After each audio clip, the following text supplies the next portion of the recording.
YouTubers, Barry here. So we're here brewing my Farmhouse Pale Ale, which I'm calling Liquid Sustenance Pale Ale because, as some of you may know, Farmhouse ales or Saisons were brewed for the farm hands in Belgium.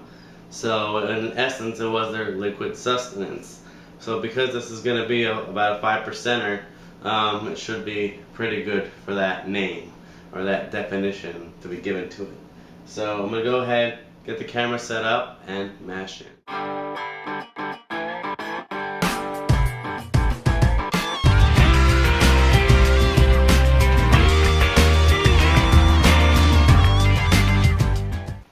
So our target is 152 and it's at about 154.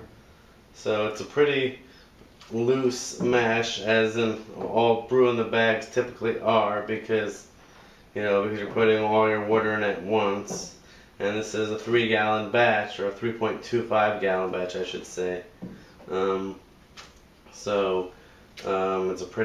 going to be a pretty loose mash, but I'll be mashing it for about 70 minutes.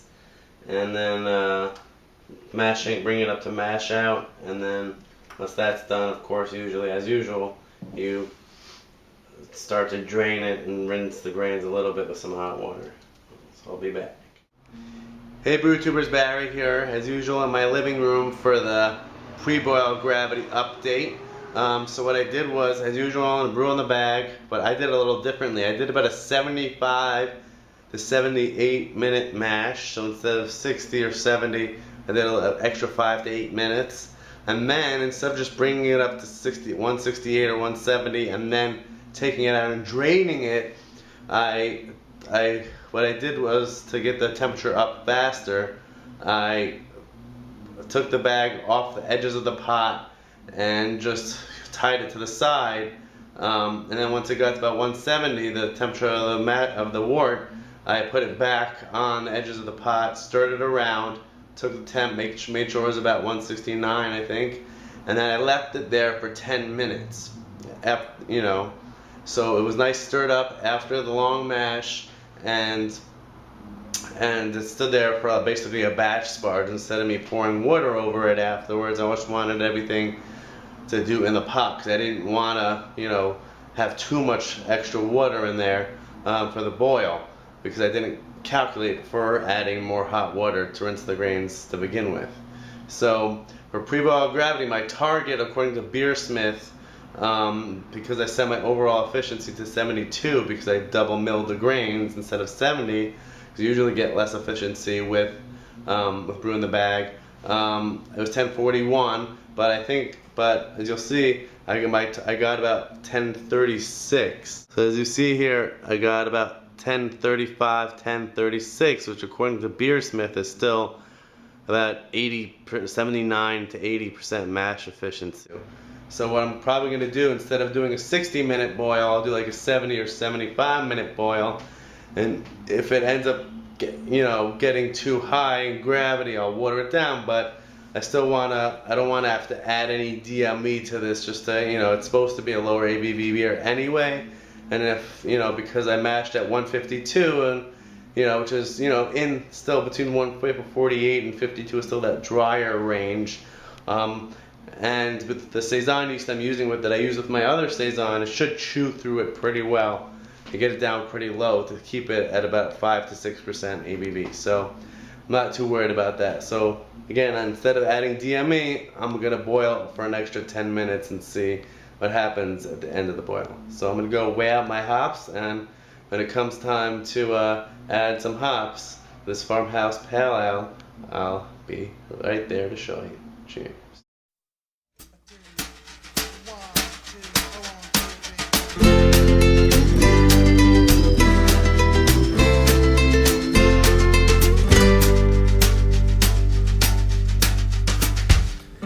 Town to town in a beat-up van, black and blue from a black and tan. Got no money for the next toll, filling gas with a curtain stole. So yeah, let the wheels roll. Ah yeah.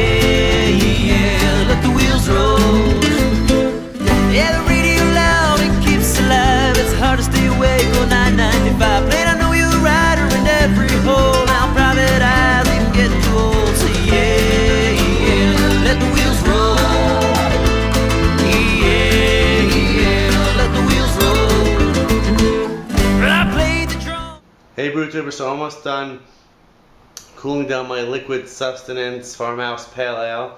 So I have the original gravity here, which I took with my refractometer once it got to about 75 degrees. And we did 10 minutes extra boiling didn't really do much. It's still at about a little lower than I thought. I really probably should have set my, again, should have set Beersmith just for 72% overall efficiency instead of 70, especially because it's my first time doing a 3-gallon batch brew in the bag, and I haven't done a big brew in the bag in a long time. So right now it's at about 1043. I found some, which is instead of 49, so like 6 points off, which is, you know, to me is pretty bad. I like to be within 2 to 3 points. But sometimes when you let the refractometer kind of come up, you know, stabilize its own temperature over a few minutes, it goes up a tiny bit. So I'll show you what it looks like right now, and if it changes at all, you know, try to include it in this video.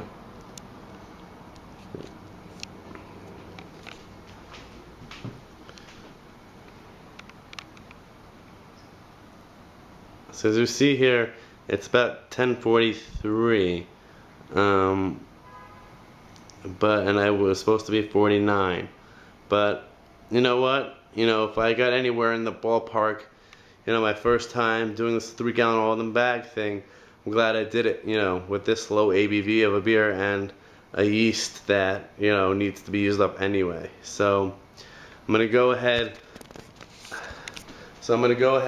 and finish cooling down the wort and then put it in the fermenter, and then once I have all my numbers together, I'll show you the wrap up like I did with my Pilsner on Beersmith. Alright, so I collected my wort, and I realized that, you know, that in the beginning I should have boiled it for, instead of an extra 10 minutes, I should have probably done it for an extra half hour, because they put a piece of tape on here where the top of this tape was about 3.25 gallons, which was what I was aiming for. And here, up all the way up here, is at least 4 gallons, if not more. So I don't know how, you know, I didn't boil off as much as I thought I did. So we started with about 6 gallons, and we only ended up losing, instead of losing 2.75, we only lost 2, really. I don't know how much this little bit would be considered, but I'm just gonna put in Beersmith 4 gallons. I'm hoping that since this is such a low ABV wort, which is, you know, why I missed my numbers, because I didn't boil off enough, you know, I'm hoping that since it's so, you know, it'll still ferment out and give me a decent alcohol content. And worst to worst, you know, it'll be a little more sessionable and a little more bitter in the end, because, you know, I made it like 45 IBUs, and with a few missed gravity points, you know, it might be a little more bitter than I wanted it to, but we'll see what, you know, the final product brings. That, you know, that the Belgian yeast character should really complement the hops anyway. So we'll see. But yeah, so that's, you know, that's what happens when you try things out, you know, for the first time. You know, you never know, you know, what your boil off rate is going to be, you know, when you're using less wort than usual. But overall, you know, I got, you know, close to the numbers. You know, 5 or 6 points off for the first time isn't, you know, the worst. And next time I do this, you know, type of brew in the bag, I'll know to either do a 90-minute boil or start with less water to begin with. Alright, so let's go for the Beersmith wrap up.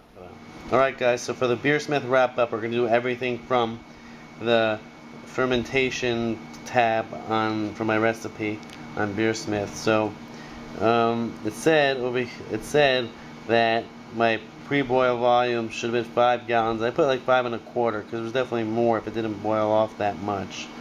Then my estimated pre-boil gravity, when I changed it to 70% efficiency instead of 72, would have been 1040. So if I hit 1037, you know, I was much closer.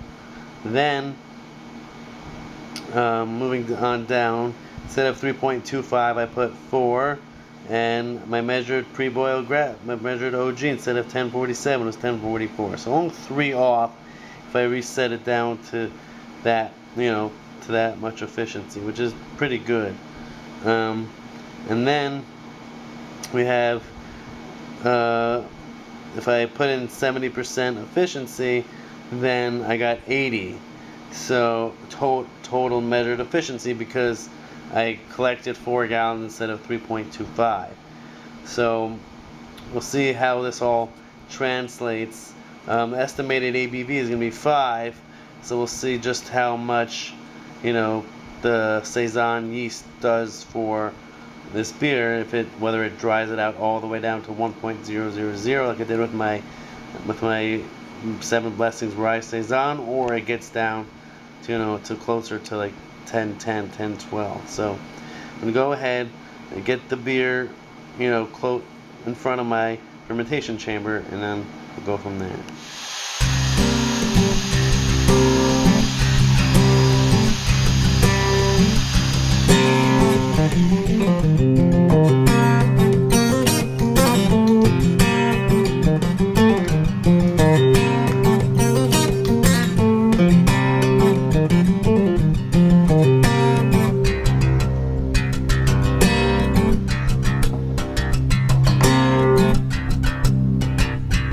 As you see here, we don't have much blow off into the jar because there's so much head space, but it's definitely bubbling more on a constant rate, as I said, like you would see normally in the first few days of fermentation. I should note that one of the major factors for what I did to try to encourage the beer to get started was I warmed it up a bit.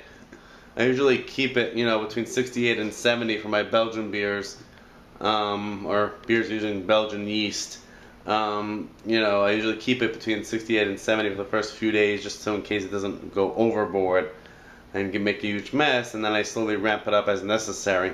So for this beer, since it was slow to start, I gave it, a little bit more leeway, where I ramped it up from 20 Celsius, which is 68, to 20.5, and then I gave it instead of a 1 degree differential, which means it would we have to go up and down below that set point 1 degree, I did 2. And then once it got started, I ramped that, I kept it at 20.5, but I ramped it down to a 1.5 degree differential. So it'll be a little warmer than I usually keep it the first few days, but because I want it to be a nice healthy ferment for a yeast vial that was a week and a half away from its best by date, I'm just going to keep it this way for now, and if I need to change it, I will. So all in all, it was a pretty good brew day. It took a little longer, obviously, because my first time doing a brew in the bag, it took me my first time doing a 3-gallon brew in a bag in a long time. When I first did my first all-grain batch in 2009, it was brew in the bag, but I haven't really done so many big brew in the bags over the years, so it's a new adventure. Didn't hit my numbers, but wasn't totally off, and got more beer out of it, and it'll just be even more sessionable than I originally planned. So overall, pretty good brew day. So it took me in total about 5 hours, compared to 7 or 8 for a big, 5-gallon batch with using my cooler as a mash tun. So overall, it's pretty worth it. The yeast is pitched, it's in my fermentation fridge, so all set to go, and I'll see you in my next brew palette video. Cheers.